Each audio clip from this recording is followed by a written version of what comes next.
हाय यार, आपका स्वागत है मेरे यूट्यूब चैनल बीटीएस कोरियन अरबी 111 इन भोजपुरी सॉन्ग। तो आज मैं आपको माई साइको किंग का पार्ट 4 बताऊंगी। चलिए स्टोरी स्टार्ट करते हैं। पिछले पार्ट में हमने देखा था कि पार्टी में एक आदमी जेके के करीब आने लगता है और वो बहुत ज़्यादा ही जेके के लिए ऑब्सेस्ड फील कर रहा था और वो जेके को वन नाइट स्टैंड करने के लिए कह रहा था, जो कि उसने किम तेहन के सामने ही कह दिया। वैसे तो किम तेहन किसी भी लड़की के पास नहीं जाता, लेकिन आज जेके को उसके पास देखकर उस आदमी को लगा कि शायद उसने उसे एक नाइट स्टैंड करने के लिए ही रखा है। और इतनी खूबसूरत लड़की को देखकर उसे पक्का ही लग गया था कि शायद किम तेहन ने उसे सिर्फ एक रात के लिए ही रखा है। और इतनी खूबसूरत लड़की को देखकर उसके मन में भी बिल्कुल ही गलत और ख़राब थॉट आने लगते हैं, जो कि उसकी जान ले लेते हैं। किम तेहन के बारे में कौन नहीं जानता, वो बहुत ज़्यादा ही डेविल है। वो एक राक्षस है। उसे अगर किसी बात पे गुस्सा आ जाए या किसी इंसान पे, तो वो इंसान जिंदा ही नहीं बचता है। वो एक मौत का देवता है। उसके लिए किसी की जान लेना सिर्फ एक पलक झपकाने के बराबर है। वो तुरंत ही जान ले लेता है। और हम देखते हैं कि जेकी ये सब देख के शॉक होकर बेहोश हो जाती है। लेकिन अब तो बहुत ज़्यादा ही देर हो चुकी थी। जेके बहुत ज़्यादा ही उससे नफरत करने लगी थी, क्योंकि उसके लिए किसी की जान लेना बिल्कुल ही खेल होता है। वो एक डेविल साइको है और यही हमेशा जेके उससे कहती है कि तुम एक राक्षस हो। तुम्हारे लिए किसी की जान लेना बिल्कुल भी मुश्किल नहीं है। आखिर तुम कब सुधरोगे? और ते को ये सब बातें सुनकर बहुत ज़्यादा गुस्सा आता है, लेकिन वो अपनी जेके को बिल्कुल भी नुकसान नहीं पहुंचाना चाहता। वो अपनी बनी गर्ल को बिल्कुल भी हर्ट नहीं करना चाहता।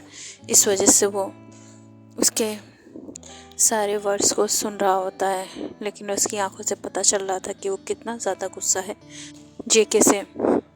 ऐसे ही दोनों घर आ जाते हैं और तो ते और ज़्यादा गुस्सा होकर जेके से कहता है कि ये बताओ, तुम दूसरों के साथ इतनी लवी डवी होकर बातें करती हो, सिर्फ तुम्हें मुझसे ही प्रॉब्लम क्यों है?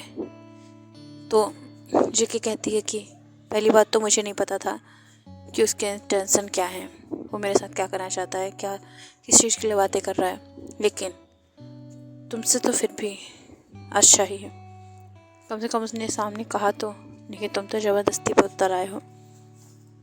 अब देखो और ज़्यादा गुस्सा आता है और वो जेके को कस के पकड़ के किस करने लगता है और बहुत ही रूडली उसके बाइट कर रहा होता है उसकी लिप्स पर, और वहाँ से ब्लड आ जाता है। तो जब उसे सांस लेने में दिक्कत होती है तब जाकर उसे छोड़ता है और फिर उसके नेक को भी बहुत ज़ोर से बाइट करता है, जिससे जेके रोने लगती है। ती को कोई फ़र्क नहीं पड़ता है उसके रोने से। उसे तो सिर्फ अपने गुस्से को निकालना होता है, और वो बहुत ज़्यादा गुस्से में होता है तो उसको रियलाइज़ होता है कि उसने अपने बनी गर्ल को हर्ट कर दिया है। इस वजह से वो उठता है वहाँ से गुस्से में और अपने स्टडी रूम में चला जाता है और वहाँ पर जाकर एक सीक्रेट रूम ओपन करता है, जो कि सिर्फ उसे ही पता होता है। यहाँ तक कि उसके असिस्टेंट को भी नहीं पता होता, ना ही सिक्योरिटी को पता होता है। और वो ऐसे ही उस रूम में जाता है तो देखता है बहुत बड़ी बड़ी पिक्चर्स लगी होती हैं, और उस पिक्चर्स को देख के कहता है कि तुम मेरी हो, सिर्फ मेरी। अगर तुम्हें कोई आँख उठाकर भी देखेगा तो मैं उसकी आंखें नोच लूँगा। तो ये मत सोचना कि मैं तुम्हें खुद से दूर जाने दूँगा। यहाँ पर जेके बहुत ज़्यादा सैड होती है और रो रही होती है और कहती है कि मुझे इस आदमी से जल्द पीछा छुड़ाना होगा, इससे दूर जाना होगा, वरना ये मुझे हार्म करेगा और मुझे इसी तरीके से टॉर्चर करेगा, और मैं इससे जब प्यार ही नहीं करती तो मैं यहाँ पर रहूँ क्यों?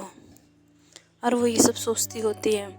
और ऐसे ही ये दिन भी जेके का बहुत ही सैड बीतता है।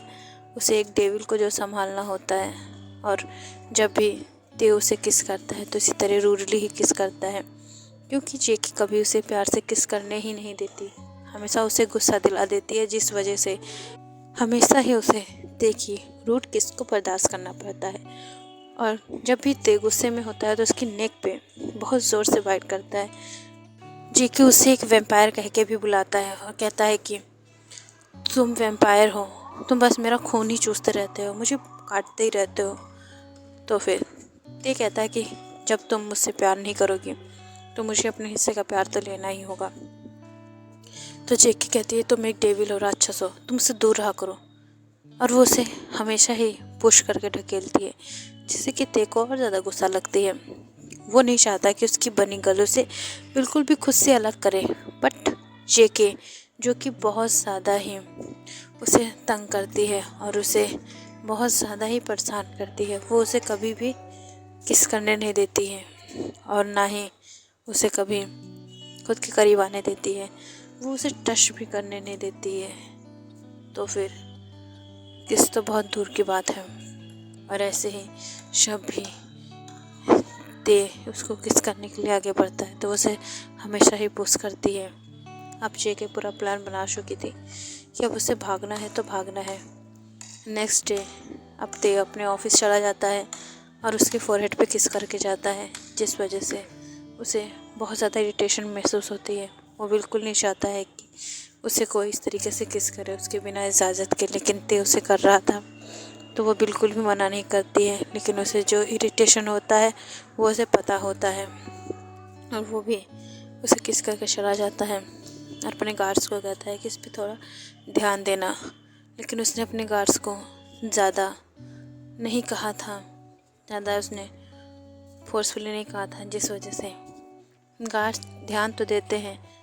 लेकिन जब जेके देखती है कि ते ऑफिस चला गया है और उसे आने में अब टाइम लगेगा, तो वो रूम के बाहर देखती है कि बहुत सारे गार्ड्स होते हैं, तो वो बिल्कुल ही डर जाती है और कहती है इस आदमी ने तो मेरे पीछे इतने सारे गार्ड्स लगा दिए हैं, अब मैं कैसे निकलूं।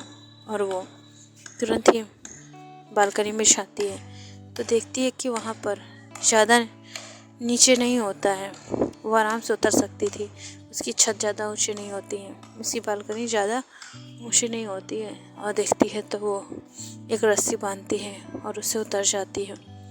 और वो गार्डन में देखती है ज़्यादा सिक्योरिटी नहीं होती है, इस वजह से उसमें से बाहर निकलकर वो भाग जाती है। ऐसे ही अब ते अपने ऑफिस में काम कर रहा होता है और जेके भाग चुकी होती है।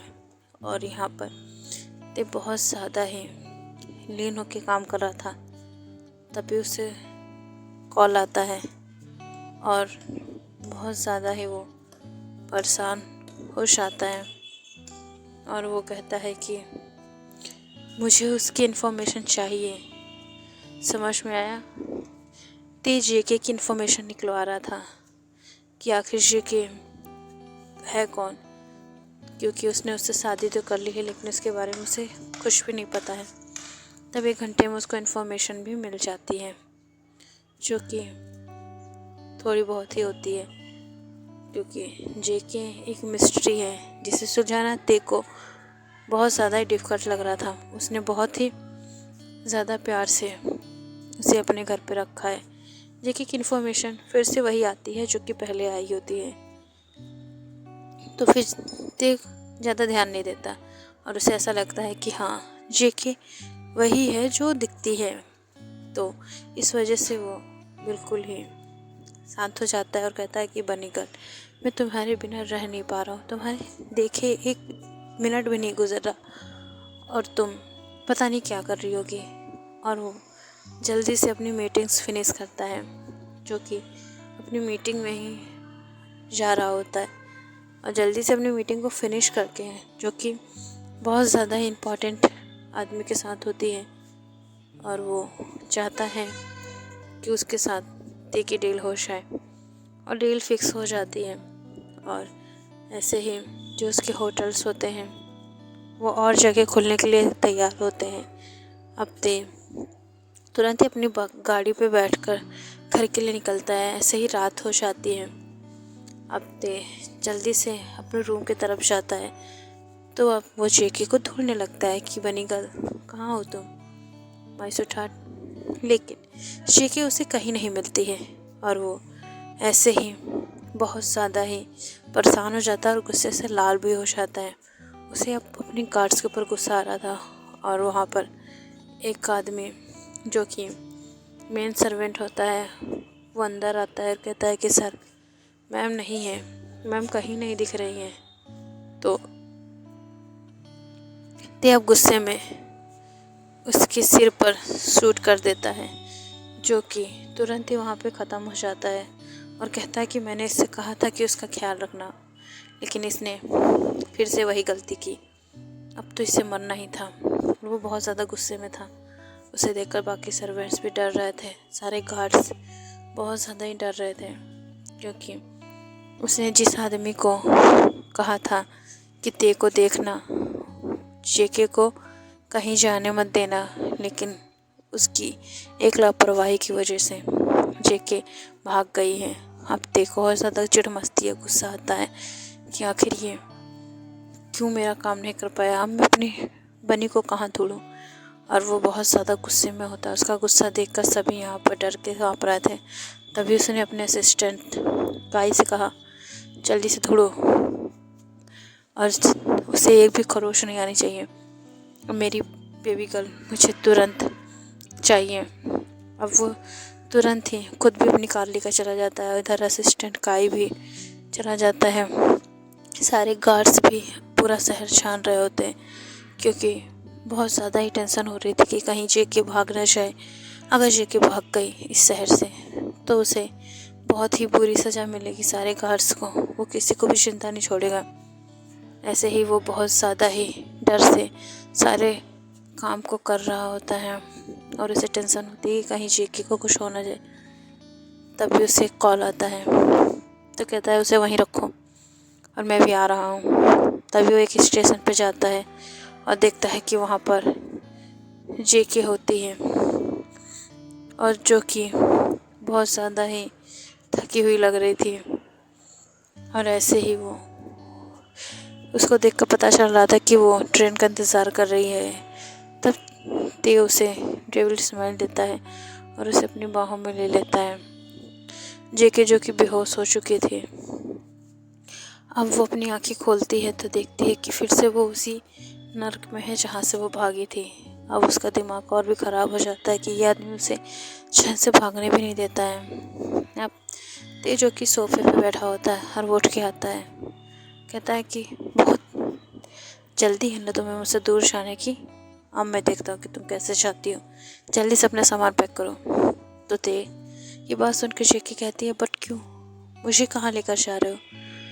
तो फिर ते कहता है कि वो तो तुम्हें मैं बताऊँगा कि तुम कहाँ जा रही हो, जल्दी से पैक करो।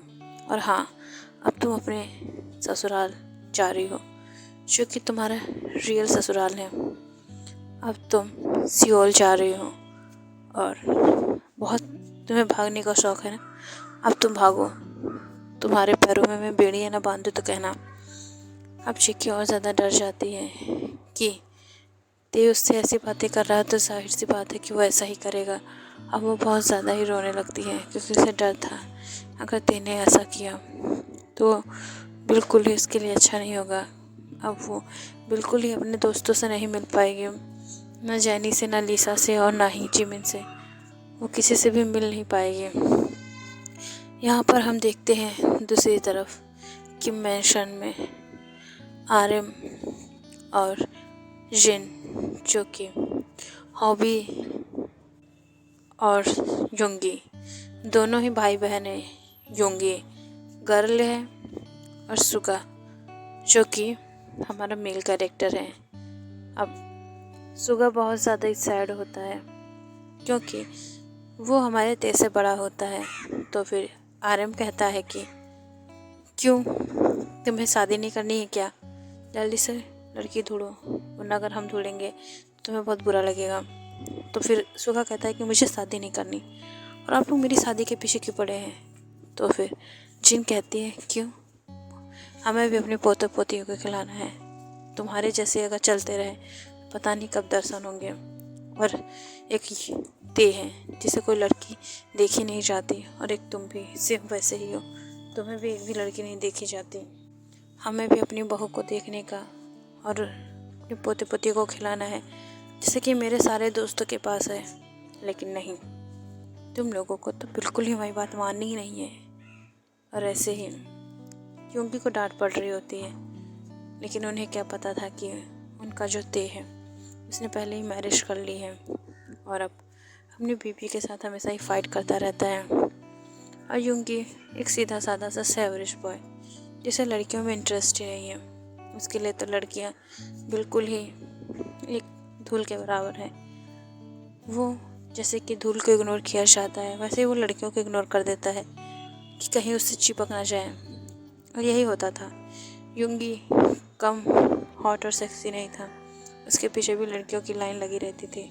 इसी वजह से वो बिल्कुल ही उससे दूर रहता था, क्योंकि उसे इस टाइप्स की लड़कियां बिल्कुल नहीं पसंद है जो उसके पैसों पे मरे। और यही बात थी कि वो लड़कियों से दूर रहता था। उसे शादी से भी नफरत है, लेकिन उसके मॉम डैड जो कि अब उसे फोर्स कर रहे होते हैं। हाँ, लेकिन आर्यन और जिन की बात भी सही है, क्योंकि उन्हें भी लगता है कि अगर उनके बच्चे शादी नहीं करेंगे, लड़कियों को नहीं देखेंगे, तो फिर उन्हें कभी भी अपने पोते पोतियों के दर्शन नहीं होंगे। और ऐसे ही वो बहुत ज़्यादा ही परेशान होते हैं, क्योंकि उनके बच्चे सिर्फ अपने कामों पे फोकस करते हैं और गर्ल्स पे बिल्कुल भी नहीं। तो जिन और आर्यन की लव मैरिज हुई होती है, तो फिर वो भी चाहते हैं कि उनके बच्चों को प्यार हो, और इस वजह से वो फोर्स कर रहे थे। ओके यार, इस पार्ट को मैं ये एंड करती हूँ। नेक्स्ट पार्ट में जानेंगे कि अब कैसे ते शेकी को अपने शहर से और लेके आता है, और अब जेके का क्या ही रिएक्शन होगा वो सब हम नेक्स्ट पार्ट में जानेंगे। और स्टोरी को ज़्यादा से ज़्यादा लाइक कीजिए, अगर हो सके तो शेयर भी कर दीजिए। और मैं आप लोगों को बहुत ज़्यादा ही अच्छी स्टोरी दे रही हूँ। ये सिर्फ मेरा मानना है कि आप लोगों को भी अच्छी लग रही है, ये आप कमेंट कर सकते हैं। तो सरांगे यार मिस, बाय।